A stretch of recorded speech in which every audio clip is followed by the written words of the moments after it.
हर हर महादेव। जय नीम करोली बाबा, जय श्री राम, जय बजरंगबली।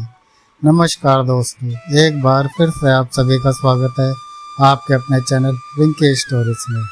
जय माता दी। माँ काल रात्रि आप सभी की रक्षा करे, आप सभी का कल्याण करे। नवरात्रि की सप्तमी तिथि को माँ काल रात्रि की पूजा की जाती है। माँ का रूप भले ही भयंकर लगता हो, लेकिन वे अपने भक्तों की हर विपरीति हरती है। और माँ काल रात्रि ही वह शक्ति है जो अंधकार को चीर कर प्रकाश का मार्ग दिखाती है। आज की इस वीडियो में हम जानेंगे माँ काल रात्रि की विशेष पूजा विधि, उनके मंत्र, कुछ उपाय के बारे में, कुछ सावधानियों के बारे में जो जानेंगे, शुभ मुहूर्त के बारे में। हिंदी पंचांग के अनुसार इस बार सप्तमी तिथि 28 सितंबर दिन रविवार को दोपहर 2:28 से शुरू हो रही है और जिसका समापन 29 सितंबर सोमवार को शाम 4:31 पर होगा। तिथि तो रविवार से ही लग रही है, लेकिन सूर्योदय या पानी स्थिति 29 सितंबर सोमवार को रहेगी। इसीलिए 29 सितंबर को सोमवार के दिन ही माँ काल रात्रि की पूजा की जाएगी। इस दिन वृद्धा भी लग रही है। आपको बताएंगे वृद्ध काल के और व्रतवास के समय के बारे में भी। 29 सितंबर सोमवार को सूर्योदय सुबह 6:21 पर और सूर्यास्त का समय शाम 12:12 पर रहेगा। ब्रह्म मुहूर्त सुबह 4:45 से 5:33 तक रहेगा।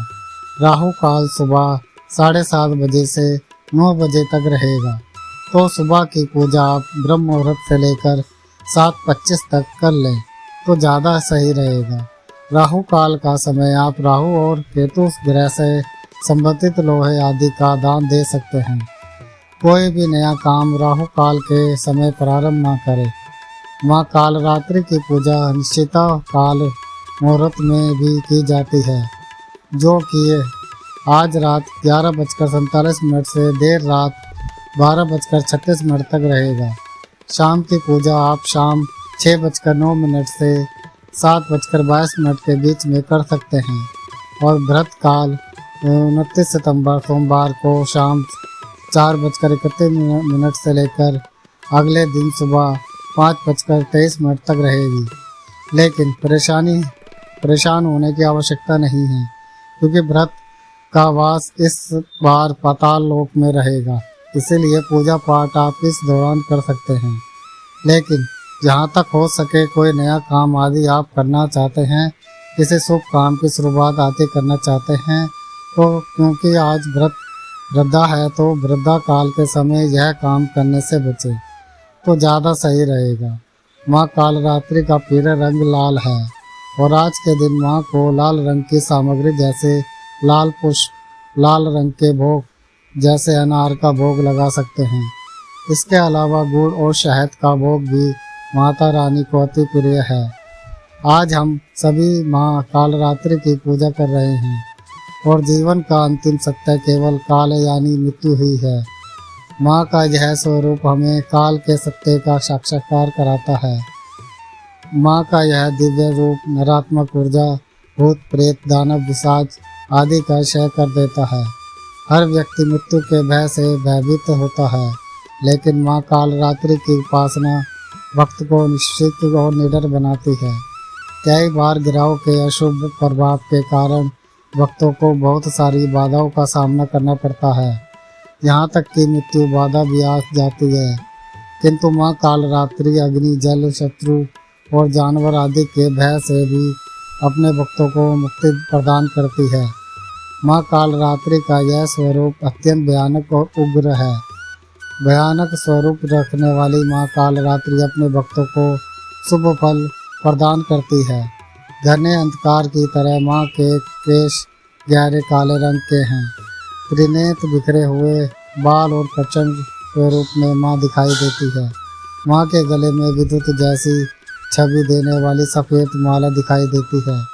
माँ के 4 हाथों में ऊपर उठा हुआ दाहिना हाथ वर मुद्रा में, नीचे वाला अभय मुद्रा में और बाईं तरफ के ऊपर के हाथ में खटक और नीचे के हाथ में कांटा धारण करती है। माँ कालरात्रि का वाहन गर्दभ है। माँ ने वस्त्र स्वरूप में लाल वस्त्र और बाघ के चर्म को धारण किया हुआ है। आज के दिन पूजा करते समय विशेष सावधानी रखनी चाहिए कि माँ कालरात्रि के स्वरूप को देखते हुए आपके मन में किसी प्रकार का भय न हो, किसी प्रकार की भावना से आज आप पूजा ना करें। अगर आपके मन में कोई शंका रहती है, भय समाया होता है, तो ऐसी पूजा का भी पूर्ण फल प्राप्त नहीं होता। इसलिए माता रानी पर पूर्ण विश्वास रखते हुए ही पूजा करें। माँ कालरात्रि की पूजा के लिए सुबह जल्दी उठकर स्नान आदि से विवस्त हो जाएं और फिर धूप दीप जलाकर माँ का पूजन करें। माँ को तिलक लगाएं। माँ को लाल फूल जैसे गुलहल आदि के अलावा आज के दिन आप अपराजिता का पुष्प भी अर्पित कर सकते हैं और इसके बाद विशेष बात मंत्रों का जाप करें। माँ कालरात्रि की पूजा के मंत्र हैं ओम देवी कालरात्रि नमः प्रार्थना मंत्र है। एक वेणी जपाकर्ण पूरा नंगा खरा स्थिरता लंगोटी कणिका काणनी तलाभसक चाणनी वाम पातोल तरलोक लता कंटक भूषण वंदन कृष्ण कालरात्रि भयंकर स्तुति मंत्र है। यह देवी सर्वभूतेषु कालरात्रि रूपेण स्थिरता नमस्ते नमो नमः। फिर माँ कालरात्रि की कथा का श्रवण करें और आज श्री दुर्गा सप्तमी का 12वां और 13वां अध्याय पढ़ा जाता है।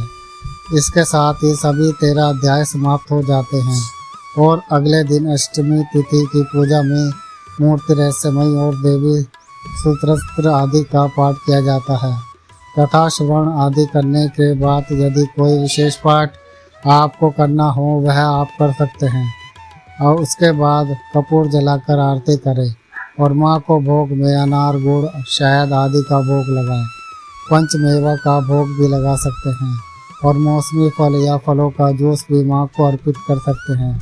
सच्चे मन से क्षमा याचना करें, ग्यारह करें, चाहते हो तो यज्ञ करें और गाय के जलते हुए उपले पर कपूर रखकर जलाएं, जिसके ऊपर लौंग का जोड़ा और बताशा अर्पित करें, गुड़ अर्पित करें। अंत में जल का छींटा देकर पूजा पाठ में या ज्ञानी में हुई गलती के लिए सच्चे मन से क्षमा मांगे और फिर आदि व्रत रख रहे हों तो व्रत प्रारंभ करें। इस दिन दान में आप गुड़ का, अनार का या फिर लाल रंग के वस्त्रों का दान निर्धन लोगों को दे सकते हैं। इसके अलावा आपकी जो भी श्रद्धा हो उसका दान दक्षिणा भी इस दिन देना चाहिए। दान देने से व्रत का महत्व कई गुना अधिक बढ़ जाता है। तो इस सुबह इस तरह से पूजा करें और शाम को एक बार फिर से धूप दीप जलाकर माता रानी की पूजा करें, आरती उतारें। निशिता काल मुहूर्त में बहुत से लोग जो तंत्र सिद्धि चाहते हों या माँ कालरात्रि की विशेष पूजा अर्चना करना चाहते हों उन्हें ही पूजा करनी चाहिए। बाकी गृहस्थ जन जो कि समय आपको बताया गया है उसमें आप विधि अनुसार पूजा कर सकते हैं। यह थी आज की वीडियो। उम्मीद है आपको वीडियो पसंद आई होगी और जो भक्तजन हमारे चैनल पर नए आए हैं वह हमारे चैनल को लाइक करें, कमेंट करें और शेयर करें, ज़्यादा से ज़्यादा लोगों को पहुँचाएँ और हाँ, सब्सक्राइब करना ना भूलें। अपने रिश्तेदारों दोस्तों तक यह वीडियो पहुँचाएँ ताकि वो भी समय रहते शुभ मुहूर्त में माता रानी की पूजा कर पाएँ। धन्यवाद।